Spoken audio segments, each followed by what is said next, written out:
lagi lihat apa ndak? Ini loh Rio, menurut Undang-Undang Nomor 35 Tahun 2014, perlindungan anak itu adalah segala kegiatan untuk menjamin dan melindungi anak agar dapat hidup, tumbuh, berkembang secara optimal, termasuk dilindungi dari kekerasan, pelantaran, dan diskriminasi. Oh, jadi ini bukan hanya soal melindungi doang ya dari kekerasan fisik, tapi ternyata ini juga tuh ada hak atas pendidikan, kesehatan, dan partisipasinya. Bener banget Rio, bahkan nih lihat suara anak pun harus didengar. Itu tuh bagian dari prinsip perlindungan non-diskriminasi, kepentingan terbaik anak, partisipasi anak, dan hak atas kelangsungan hidup. Halo teman-teman, nama aku Rio Nusa Prawira dengan NIM 221019. Kali ini aku menjelaskan apa sih dari konsep perlindungan anak itu. Jadi, definisi dari perlindungan anak itu telah tercantum dalam Undang-Undang Nomor 35 Tahun 2014 yang di sini menyatakan bahwasannya perlindungan anak adalah segala kegiatan untuk menjamin dan melindungi hak-hak anak untuk berkembang, tumbuh, dan berpartisipasi secara optimal berdasarkan dengan kemanusiaan, harkat, dan martabat, dan juga mendapatkan perlindungan, kekerasan, dan diskriminasi. Hak-hak anak sendiri telah diatur secara eksplisit dalam Undang-Undang Nomor 35 Tahun 2014 yang di dalamnya mencakup yaitu hak identitas, hak untuk kesehatan, hak untuk perlindungan dari kekerasan, dan juga hak untuk lingkungan yang aman. Selain dengan hak-hak anak yang dijelaskan dalam Undang-Undang Nomor 35 Tahun 2014, ada juga prinsip perlindungan anak yang telah dijelaskan dalam Hak Anak atau Convention on the Right of the Child, yang di dalamnya mencakup prinsip non-diskriminasi yang dimana dijelaskan dalam pasal 3 bahwasannya semua anak harus diperlakukan setara tanpa memandang ras, agama, dan juga status sosialnya. Yang selanjutnya yaitu kepentingan terbaik bagi anak yang dijelaskan dalam pasal 4 dan pasal 21B yang dimana kepentingan anak terbaik harus menjadi pertimbangan hukum atau kebijakan atau program pembangunan untuk masa depan. Lalu yang ketiga ada hak untuk hidup, tumbuh, dan berkembang yang dijelaskan dalam pasal 4 bahwasannya anak berhak untuk tumbuh, berkembang sesuai harkat dan martabat kemanusiaan. Yang terakhir juga ada partisipasi anak yang dijelaskan dalam pasal 10, yang dimana anak berhak untuk menyatakan dan didengar pendapatnya, menerima, mencari, dan memberikan informasi sesuai dengan tingkat kecerdasan dan usia anak tersebut. Salah lihat deh, kamu baca nih undang-undang ini. Kenapa tuh? Nah, ini loh di pasal 72A di Undang-Undang Perlindungan Anak menyebutkan bahwa masyarakat itu wajib ikut serta dalam perlindungan anak. Wajib. Jadi kalau kita tahu ada kekerasan itu kita wajib melapor ya, Vel? Betul banget, Shala. Kita itu nggak boleh diam aja. Bahkan nih ya, di PP nomor 78 tahun 2021 itu dijelaskan nih, masyarakat itu punya peran strategis dalam pencegahan dan penanganan kasus kekerasan terhadap anak. Benar banget, Undang-Undang Nomor 35 Tahun 2014 adalah payung hukum utama dalam upaya melindungi anak Indonesia. Di undang-undang tersebut juga dijelaskan bahwa setiap anak berhak untuk hidup, tumbuh, berkembang secara aman, serta bebas dari diskriminasi dan kekerasan. Bahkan yang menariknya lagi adalah, undang-undang tersebut tidak hanya melimpahkan tanggung jawab kepada negara dan orang tua sang anak, tapi juga melibatkan masyarakat secara langsung. Dalam pasal 1 angka 1, anak didefinisikan sebagai seseorang yang belum berusia 18 tahun, termasuk anak yang masih berada di dalam kandungan. Hak-hak dasar atas anak terbagi menjadi 4 kategori besar. Yang pertama adalah hak untuk hidup dan tumbuh kembang, hak atas perlindungan, hak atas pendidikan dan partisipasi, serta hak atas identitas dan status hukum. Pasal 4 Undang-Undang ini menyatakan secara eksplisit bahwa setiap anak berhak untuk hidup, tumbuh, kembang, dan berpartisipasi secara wajar sesuai dengan harkat dan martabat kemanusiaan, serta mendapatkan perlindungan dari kekerasan dan diskriminasi. Artinya, jika seorang anak mengalami kekerasan, baik secara fisik, psikis, seksual, maupun penelantaran, negara wajib untuk turun tangan. Dan bukan hanya sekedar untuk menghukum pelaku, tetapi juga untuk memulihkan sang anak, baik secara psikologis maupun sosial. Negara bertanggung jawab dalam menjaga setiap anak dari tindakan yang mengancam fisik maupun mentalnya. Hal ini juga dipertegas pada pasal 21 sampai 24, di mana negara juga termasuk menyediakan infrastruktur, layanan kesehatan, pendidikan, maupun perlindungan hukum. Tetapi di sini negara tidak bekerja sendiri, karena di undang-undang tersebut juga memberikan porsi tanggung jawab yang besar kepada orang tua dan lembaga terkait. Misalnya, seperti sekolah yang lalai dalam mencegah adanya kasus perundungan maupun lembaga keagamaan yang tidak menindaklanjuti kasus kekerasan yang terjadi di dalamnya dapat dikenakan sanksi administratif maupun pidana. Perlindungan anak bukan hanya urusan orang tua. Dalam pasal 72 dijelaskan bahwa masyarakat dapat berperan dalam penyelenggaraan perlindungan anak melalui kegiatan pemantauan, penyuluhan, pelaporan, dan pendampingan. Bahkan pada pasal 21 juga ditegaskan, siapapun yang mengetahui adanya kekerasan atau ancaman terhadap anak wajib melapor. Ini bukan sekedar hak moral tetapi juga kewajiban hukum. Untuk memperkuat amanat perlindungan anak, pemerintah juga menerbitkan Peraturan Pemerintah Nomor 78 Tahun 2021. Peraturan pemerintah ini menjadi pedoman teknis terkait bagaimana perlindungan anak harus diimplementasikan di lapangan. Salah satu poin penting peraturan pemerintah ini adalah pengakuan atas 15 kategori anak yang memerlukan perlindungan khusus, mulai dari anak korban kekerasan, anak disabilitas, anak yang menjadi korban jaringan teroris, hingga anak yang menjadi pengungsi. Intinya, perlindungan anak adalah tanggung jawab kita bersama. Bukan hanya soal peduli, tetapi juga soal kepatuhan hukum dan menyelamatkan masa depan generasi kita. Yuk, kita mulai dari lingkungan terdekat kita.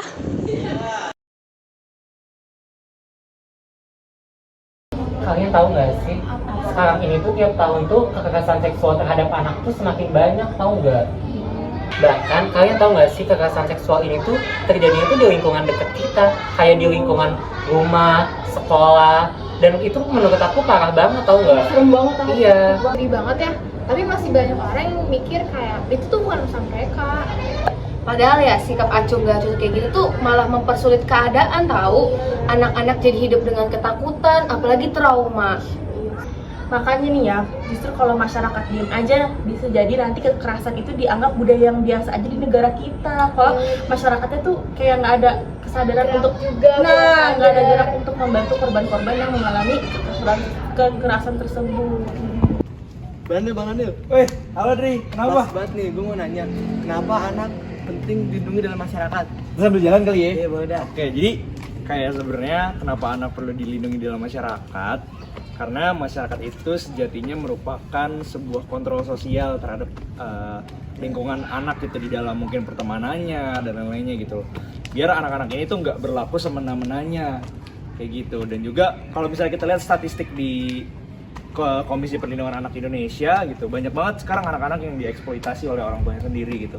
Nah disitulah peran masyarakat untuk mencegah hal-hal kayak gitu tuh biar nggak kejadian kayak gitu loh. Terus kayak biar anak-anak pun juga nggak salah menyalahgunakan, kayak misalnya ada anak-anak yang makin narkoba dan lainnya gitu loh. Nah itu semua tuh bisa dikurangi dengan peran dari masyarakat. Sebenarnya kayak gitu. Sip Bang, makasih, thank you ya. Oke, yaudah. Cabut ya. Cabut. Yuk. Lihat deh berita ini. Ini tuh apa? Kok ada anak kecil gitu itu difotoin? Gila gak sih? Serem banget. Ya Allah. Ini kayak ini nih, lagi tidur, lagi tidur. Parah banget. Ini anak kecil. Ya Allah, Wah, masih kecil gila sih. banget. Wah, gila sih. Parah banget ih. Banyak juga orang-orang yang Itu keluarga sendiri loh. parah banget ya. Padahal kan keluarga itu kan jadi salah satu pelindung utama bagi anak-anak mereka nggak sih? Tapi gimana kalau ternyata mereka menjadi salah satu oknum dari kekerasan itu? Kayak Serem banget mau dibayangin. Serem iya banget. nggak sih? Takut banget kayak pelakunya ada di sekitar kita. Wah, Temen lagi siapa? gak kebayang kayak gimana. Nah, disinilah peran masyarakat tuh kita harus hadir. Kita juga sebagai masyarakat sekitar harus peran gitu. Kita harus peka terhadap kekerasan seksual ini. Apalagi nih ya, kalau anak tersebut itu nggak berani cerita, justru kayak kita nih sebagai orang dewasa tuh harus lebih peduli juga nggak sih? Peka juga nggak sih? Kita harus kayak nanya gitu anaknya kenapa. Bener banget tau Vel, kita tuh semua tuh bisa jadi pelindung kalau kita tuh mau buka mata dan hati kita. Iya, Penganiayaan atau pembunuhan pada anak-anak membuat kita semua merasa miris. Bagaimana seorang ibu terhadap anak kandungnya yang masih berusia 6 tahun di Medan, Sumatera Utara terekam kamera pengawas dan viral di media sosial. Akibatnya Di era sekarang ini, kekerasan terhadap anak oleh orang tua masih marak terjadi. Data Simfoni PPA mencatat hingga akhir 2024 terdapat kurang lebih 19.000 bahkan hampir 20.000 laporan kekerasan terhadap anak. Kementerian Pemberdayaan Perempuan dan Perlindungan Anak juga mencatat terdapat 569 kasus kekerasan terhadap anak pada 15 Januari 2025. Terdapat berbagai macam bentuk kekerasan terhadap anak yang dilakukan oleh orang tua. Di antaranya seperti kekerasan fisik, kekerasan seksual, juga penelantaran terhadap anak yang dilakukan hingga saat ini. Terdapat beberapa faktor yang mempengaruhi maraknya kekerasan terhadap anak hingga saat ini, yaitu budaya anggapan terhadap kekerasan terhadap orang tua kepada anak adalah hal yang sepele. Dengan kita menyepelekan hal tersebut, maka tindakan tersebut tidak akan pernah selesai. Lemahnya pengawasan di lingkungan rumah, sekolah, juga masyarakat, serta penggunaan media sosial menjadi faktor bahwa di era sekarang ini masih sering dan marak terjadi kekerasan terhadap anak. Kita sudah terbiasa memberikan contoh yang buruk pada anak-anak kita. Anak-anak kita adalah orang-orang yang betul-betul polos dan kemudian terbiasa mencontoh. Mereka adalah sosok-sosok yang suka mengimitasi, meniru apa yang dilakukan oleh orang yang lebih tua dari mereka. Kalau kekerasan di sekeliling mereka dipertontonkan sedemikian telanjangnya oleh orang-orang dewasa, maka anak-anak kemudian menganggap bahwa menyelesaikan masalah dengan kekerasan itu adalah sesuatu yang biasa, dan kemudian mereka menirunya. Jadi teman-teman semua, sebagaimana kita ketahui, banyak yang terjadi di lingkungan masyarakat.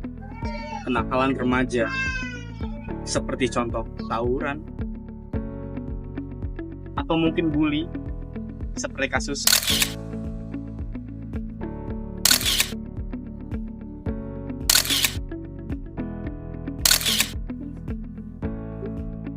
hal tersebut terjadikan hal sepele yang kita sepelekan. Kekerasan orang tua terhadap anak, pola didik yang kurang tepat dalam mendidik anak ketika mereka melakukan kesalahan, penyampaian yang dengan hati harus diberlakukan orang tua untuk anaknya ketika anak melakukan kesalahan. Kasus-kasus seperti tawuran ataupun bully sering terjadi karena pelaku bully tersebut atau pelaku tawuran tersebut mendapatkan kasar tindakan yang didapatkan dari orang tuanya. Mereka cenderung melakukan apa yang mereka lihat dan mereka rasakan. Ketika mereka di rumah mereka disakiti, mereka dicemooh dengan kata-kata kasar, maka hal tersebutlah yang akan digambarkan seorang anak kepada teman-teman sesamanya. Maka dari itu, kita perlu sadar. Kita perlu untuk menegur ketika kita melihat ada orang tua yang memperlakukan anaknya dengan kasar dalam mendidik. Kita harus menegur bahwa itu adalah hal yang salah dalam mendidik seorang anak. Gunakanlah hati untuk menegur anak agar dia mengerti bahwa apa yang dilakukannya salah, bukan dengan memukulnya. Ubahlah pola didik anak mulai dari sekarang agar kriminalitas kita menurun di Indonesia ini.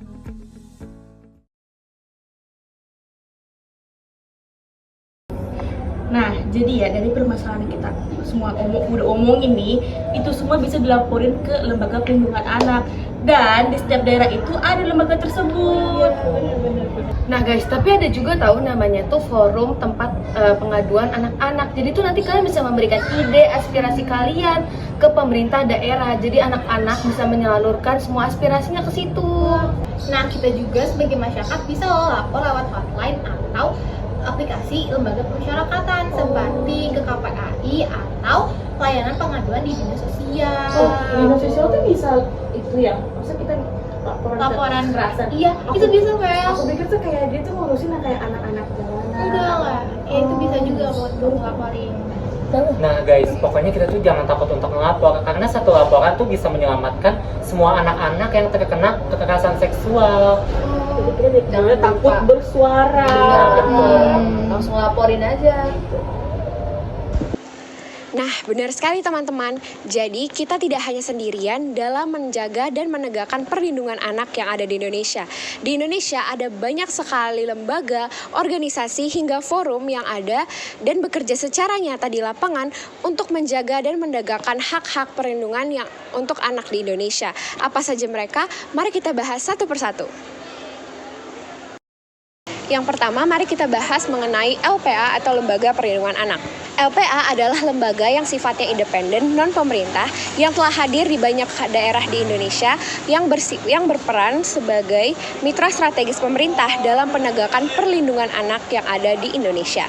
Nah, mereka juga perannya hadir dalam banyak sekali bentuk seperti mendampingi korban anak sebagai korban dari kekerasan, melakukan advokasi kebijakan, hingga mengedukasi masyarakat tentang hak-hak anak yang ada di Indonesia. Nah, di tingkat lokal sendiri, LPA seringkali menjadi garda terdepan dalam menangani dan menegakkan kasus kekerasan anak karena mereka dekat dengan masyarakat dan lebih responsif terhadap situasi yang ada di lapangan.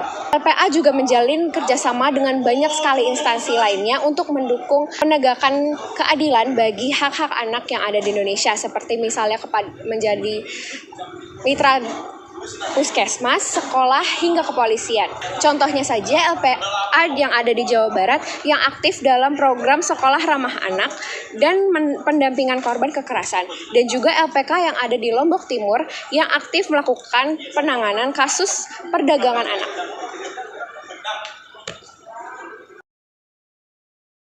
Nah, selanjutnya selain Lembaga Perlindungan Anak ada juga yang namanya Forum Anak. Nah, berbeda dari Lembaga Perlindungan Anak yang sebelumnya kita bahas, Forum Anak merupakan wadah partisipasi anak-anak dalam proses pembangunan. Forum Anak ini dibentuk dari tingkat desa, kecamatan, kabupaten kota, hingga nasional. Tujuannya adalah memberi ruang dan wadah bagi anak-anak untuk menyuarakan pendapat mereka, ikut musyawarah, hingga menyampaikan aspirasi mereka dalam bentuk kebijakan publik. Nah, Forum Anak ini mempunyai prinsip yang cukup unik, yaitu dari anak, oleh anak, dan juga untuk anak. Nah, melalui prinsip tersebut, mereka aktif dalam kegiatan kampanye Stop Kekerasan pada Anak, perlindungan anak di media digital, hingga pengawasan program rumah tangga ramah anak.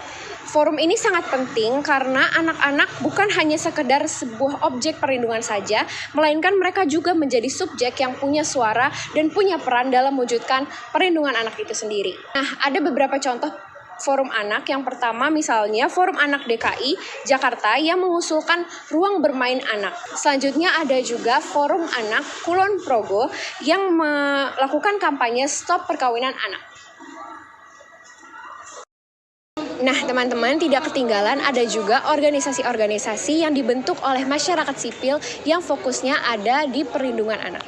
Nah, contohnya seperti organisasi Save the Children, Plan International, Wahana Visi Indonesia, dan juga banyak organisasi lokal yang bekerja langsung dengan komunitas untuk menciptakan lingkungan yang ramah anak. Mereka menjalankan program pendidikan, pemulihan trauma, perlindungan darurat, serta mendorong perubahan kebijakan yang pro anak. Peran mereka ini sangat penting, teman-teman, terutama di wilayah-wilayah yang aksesnya cenderung jauh terhadap layanan perlindungan anak dan masih terbatas. Organisasi ini juga membangun kapasitas masyarakat agar bisa lebih peka dan tanggap terhadap isu kekerasan atau eksploitasi anak.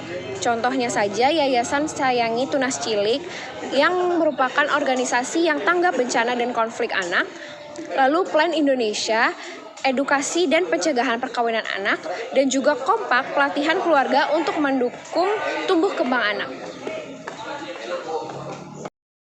Nah, teman-teman, Lembaga Perlindungan Anak, organisasi sipil yang barusan saya jelaskan yang berfokus pada perlindungan anak, Forum Anak, semuanya memiliki peran yang sangat penting dalam menciptakan lingkungan yang aman dan ramah terhadap hak-hak anak. Semuanya bersatu dalam suatu ekosistem perlindungan anak yang partisipatif dan juga kuat. Dalam perlindungan anak dan menciptakan kesejahteraan masyarakat dan sosial, terdapat dua mekanisme utama. Yang pertama, mekanisme pelaporan berbasis masyarakat atau community-based reporting, dan yang kedua, mekanisme pengaduan serta rujukan kasus perlindungan anak. Yang pertama, poin yang akan saya jabarkan mengenai mekanisme yang pertama adalah mendefinisikan bahwa terdapat pelibatan masyarakat dalam hal mengintervensi kasus dari hal pelaporan dan juga bagaimana masyarakat itu merespons dan juga melaporkan terkait dengan kasus perlindungan anak. Hal ini bertujuan untuk mendeteksi dini terkait dengan resiko-resiko yang terjadi di lingkungan sosial terkait dengan kasus perlindungan anak, seperti penelantaran, lalu terdapat eksploitasi anak dan juga kekerasan. Dengan adanya pelibatan masyarakat secara aktif ini akan bertujuan bahwasanya mekanisme ini akan menciptakan efisiensi waktu, responsif, dan juga menumbuhkan rasa kepedulian dalam masyarakat itu sendiri.